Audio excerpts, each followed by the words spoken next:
Welcome back সবাইকে। আজ আমি লাভলি রানারের এপিসোড 13 এক্সপ্লেন করব।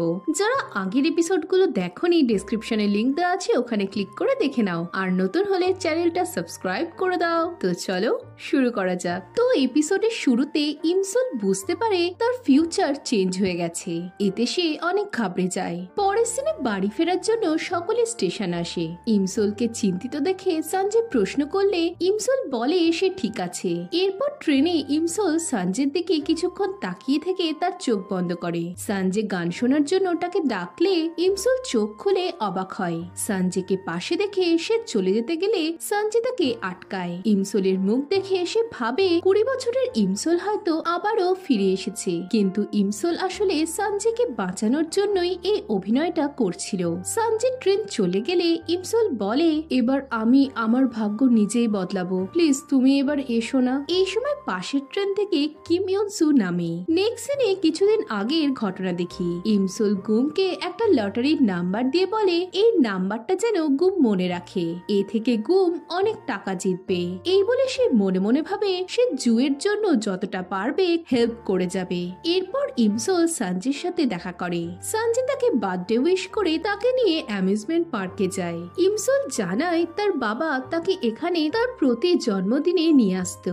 এই শুনে সঞ্জয় বলে তারা ফিউচারে এই পার্কে আবার দেখা করবে। এতে ইমসল হ্যাঁ বললেও সে ভাবতে থাকে এটাই কি তার শেষবারের জন্য এখানে আসা। এরপর তারা সারাদিন একসাথে অনেক মজা করে। হন্টেড হাউসে সঞ্জয়কে ভয় পেতে দেখে ইমসল মজা পায়। এরপর তারা জায়ান্ট ফিলে ওঠে। সঞ্জয় ইমসলকে মোমবাতিতে ফু দিতে বললে ইমসল সঞ্জয়কে একটা গান করতে বলে। এতে সঞ্জয় ইমসলের জন্য বার্থডে সং গায় আর ইমসলও খুশি হয়। এরপর সঞ্জয় তাকে একটা পেন্ডেন্ট গিফট করলে ইমসল অনেক খুশি হয়। সঞ্জয় তাকে সেটা পরিয়ে দিতে গেলে তখনই নাগরদোল্লার লোকগুলো দরজা খোলে আর তাদের দেখে ভাবে যে তারা হয়তো কিস করছে, তাই সে তাদের এনজয় করতে বলে দরজা বন্ধ করে দেয়। এদিকে এতে ইমসল অনেক লজ্জা পায়। এরপর ইমসল পেন্ডেন্টের জন্য সঞ্জয়কে ধন্যবাদ জানালে সঞ্জয় ইমসলকে তার সাথে সময় কাটানোর জন্য থ্যাংক ইউ বলে। ইমসল জানায় সঞ্জয় তার লাইফ বাঁচিয়েছে, তাই সেও অনেক কৃতজ্ঞ।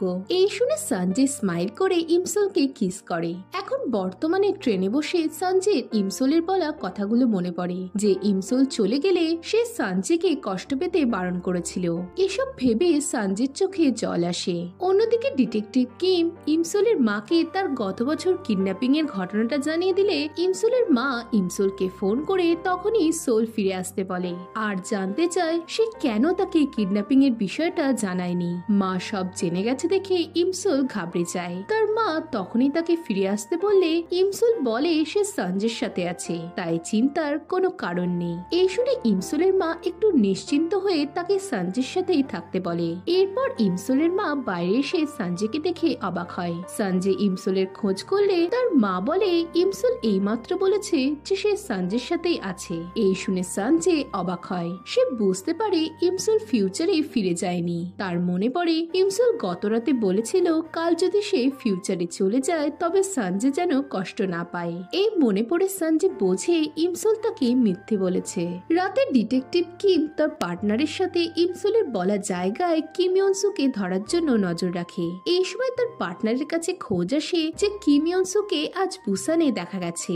তখনই ইমসল ডিটেকটিভ কিমকে ফোন করে তার হেল্প করতে বলে। অন্যদিকে সঞ্জয়ও কিম ইয়ন সুকে খুঁজতে পুরো বাড়িতে যায়, কিন্তু কাউকে দেখতে পায় না। সেভাবে ইমসল 10ই মে বলে তার আগে কেন এত ভয় পাচ্ছে, তার মানে কি ফিউচার চেঞ্জ হয়ে গেছে।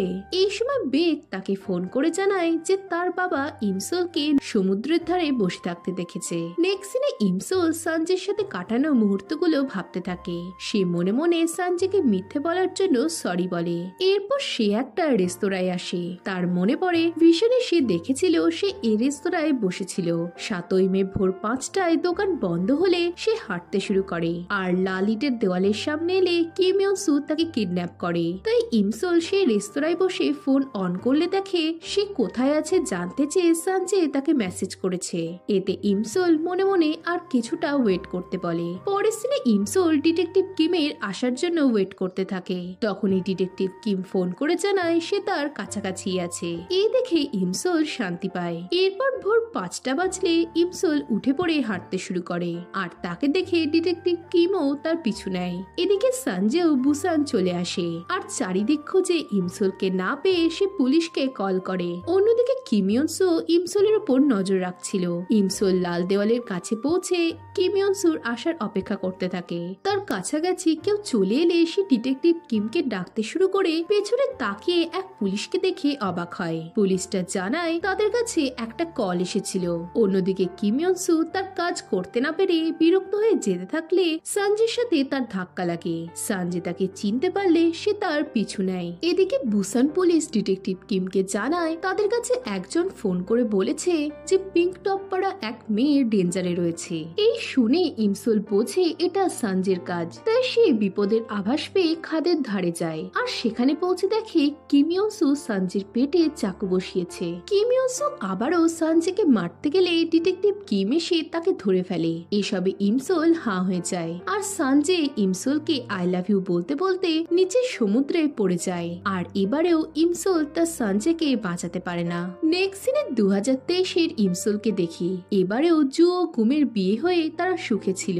ইমসোল মনে মনে বলতে থাকে এবারেও অনেক কিছুই বদলেছে আর এর জন্য আমি আমার লাইফের সবচেয়ে দামি জিনিসটাকেই হারিয়েছি। আমি এখন এমন ভাবে আমার বর্তমান কাটাই যেন মনে হয় কোনোদিনও কিছু হয়নি। পরের সিনে দেখি জু ও ইমসোল এখন একই অফিসে জব করত।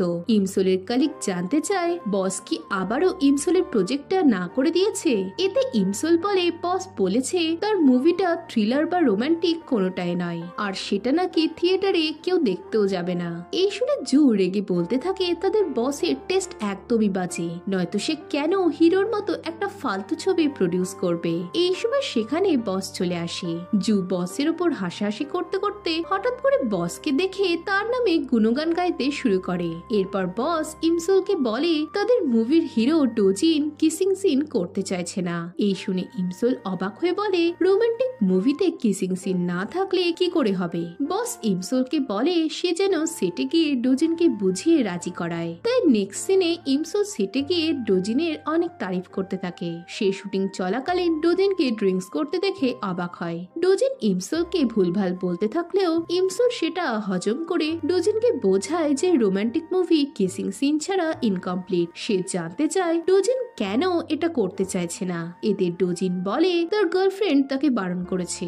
এই শুনে ইমসোল বিরক্ত হয়। সে ডোজিনকে বোঝাতে থাকে সেটে তো তার গার্লফ্রেন্ড নেই, তাই তার কোনো প্রবলেম হওয়ারও কোনো কারণ নেই। কিন্তু ডোজিন জানিয়ে দেয় কিসিং সিন বাদ না হলে সে শুটে আসবে না। এই বলে সে চলে যেতে লাগলে ইমসোলও তাকে আটকানোর চেষ্টা করে। ইমসোল বলে এমন চললে কোম্পানি ডোজিনকে রিপ্লেস করে দেবে। এতে ডোজিন জানায় ইমসোলের কোম্পানি তার অ্যাপিয়ারেন্সের উপর বেস করে ইনভেস্ট করেছে, তাই তারা কখনোই তাকে রিপ্লেস করবে না। এই বলে সে গাড়িতে উঠে বেরোতে গেলে ইমসোল তাকে ড্রাঙ্ক অবস্থায় ড্রাইভ করতে বারণ করে। কিন্তু ডোজিন তাকে পাত্তা না দিলে ইমসোল তার গাড়ি দিয়ে ডোজিনের রাস্তা আটকায় আর কান ধরে ডোজিনকে বের করে ড্রিঙ্ক এন্ড ড্রাইভ করার জন্য ডোজিনের উপর চিৎকার শুরু করে। নেক্সট সিনে এসবের জন্য তাকে থানায় যেতে হলে সেখানে তার তেসাং এর সাথে দেখা হয়। ডোজিনের ম্যানেজার ইমসোলকে ক্ষমা চাইতে বললে ইমসোল পুরো ব্যাপারটা পুলিশকে বলতে চায়। কিন্তু তখনই ইমসোলের বস তাকে ফোন করে ডোজিনকে সরি বলে পরিস্থিতি সামাল দিতে বলে।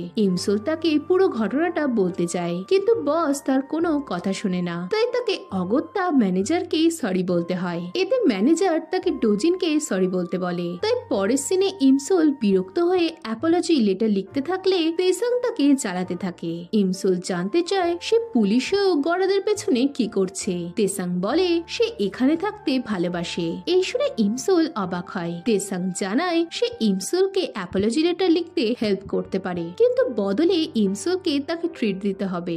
নেক্সট সিনে তারা খেতে যায়। তেসাং বলে ইমসোলের অন্যের বিষয়ে নাক গলানোর স্বভাবটা এখনো থেকে গেছে। এতে ইমসোল তাকে নিজের চরকায় তেল দিতে বলে। তেসাং তার কাছে পুরো ঘটনাটা জানতে চাইলে ইমসোল তাকে সবটা বলে। এই শুনে তেসাং রেগে বলে ইমসোল আগে সবটা বললে তারা ডোজিনকে শাস্তি দিতে পারত।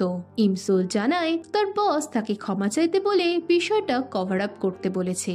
সে আক্ষেপের সুরে বলতে থাকে সে এসব করার জন্য কখনোই কোম্পানি জয়েন করেনি। তেসাং বলে তারা সিসিটিভি ইউজ করে এখনো ডোজিনকে শাস্তি দিতে পারে। এতে ইমসোল বলে এসব হলে তার চাকরি চলে যাবে। এরপর তারা নানা গল্প করতে থাকে। দেওয়ালে লাগানো একটা পোস্টারে বেকের ছবি দেখে ইমসোল ভাবে এখানে সানজের ছবি থাকার কথা ছিল।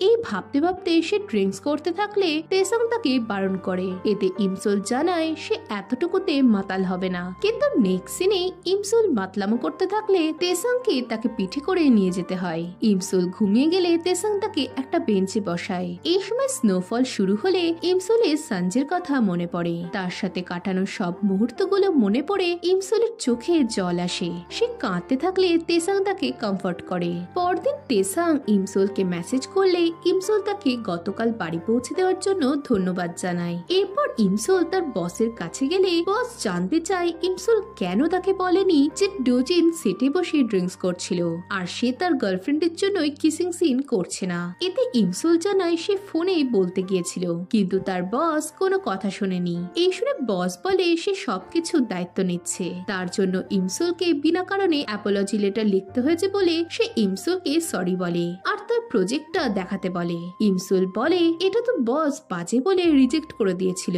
এই শুনে বস বলে তারা যদি এটাকে রোমান্টিক মুভি বানায় তবে এটা হিট করতে পারে। এই শুনে ইমসোল খুশি হয়ে বসকে জড়িয়ে ধরে। এরপর সে একটা ফাইল বসকে দিলে বস তার মধ্যে একটা চিঠি দেখতে পায়। বস ভাবে ইমসোল হয়তো তাকে ধন্যবাদ জানাতে চিঠিটা লিখেছে, তাই সে সেটা তার পার্সে রেখে দেয়। কিন্তু ইমসোলের মনে পড়ে না যে চিঠিতে আদৌ কি লেখা আছে। এরপর সে জুকে প্রজেক্টের কথা বললে সেও অনেক খুশি হয়। এই সময় ইমসোলের মনে পড়ে সে গত রাতে মাতাল অবস্থায় বসকে গালমন্দ করে তার রেজিগনেশন লেটার টাইপ করে সে ওই খামটার মধ্যে রেখেছিল। এটা মনে পড়ে ইমসোল বলে সে এখন কি করবে। বস যদি চিঠিটা দেখে তবে তার চাকরি তো যাবেই, প্লাস তার প্রজেক্টটাও ক্যান্সেল হয়ে যাবে। তাই সে বসকে খুঁজতে গেলে জু জানায় সে চলে গেছে। নেক্সট সিনে এক অ্যাওয়ার্ড শো এর আফটার পার্টিতে ইমসোল তার বসকে খুঁজতে থাকে। বসকে একটা টেবিলে দেখে ইমসোল ভাবে সে কিভাবে বসের পার্স থেকে চিঠিটা বের করবে। এই সময় বস টেবিলের ওপর পার্স রেখে চলে গেলে ইমসোল লুকিয়ে টেবিলের কাছে পৌঁছয়। পরের সিনে ইমসোল চিঠিটা পার্স থেকে বের করে পার্সটা আবারও টেবিলে রাখতে যায়। আর তখনই সিঁড়িতে তার সঞ্জয়ের সাথে ধাক্কা লাগলে সঞ্জয় তাকে বাঁচায়। এখানে পাস্টের সিনে দেখি সঞ্জয় জলে পড়ার পর তার ঘড়িটা আবারও টাইম মেশিনে বদলে যায়। পরের সিনে সঞ্জয়কে সমুদ্র থেকে তুলে অ্যাম্বুলেন্সে ওঠানো হতে থাকলে ইমসোল দেখে সঞ্জয়ের ঘড়িটা ব্লিঙ্ক করছে। তার মনে পড়ে আগেও সঞ্জয় মারা যাওয়ার পরেই তার ঘড়িটা টাইম মেশিনে বদলে গিয়েছিল। এই মনে পড়ে ইমসোল সঞ্জয়ের কাছে যায় আর মনে মনে বলতে থাকে তাদের যদি কখনো দেখাই না হতো তবে হয়তো সঞ্জয় বেঁচে থাকতো। এই ভেবে সে সঞ্জয়ের ঘড়ির বাটনটা প্রেস করে। নেক্সট সিনে সেই সিনটা দেখি যখন সঞ্জয় প্রথম ইমসোলকে বৃষ্টির মধ্যে ছাতা হাতে দেখেছিল। সঞ্জয় যাতে তাকে দেখতে না পায় তাই ইমসোল লুকিয়ে পড়ে। সঞ্জয় তার বাড়িতে ঢুকে পড়লে ইমসোল রাস্তায় বসে কাঁদতে থাকে। এখন বর্তমানে সঞ্জয়কে দেখে ইমসোল অবাক হয়। আর এর সাথে এপিসোড 13 এখানেই শেষ হয়ে যায়। এখন এরপর কি হবে জানতে হলে ভিডিওটাতে লাইক ও কমেন্ট করো আর নতুন হলে চ্যানেলটা সাবস্ক্রাইব করে দাও। তো দেখা হচ্ছে নেক্সট ভিডিওতে। বাই।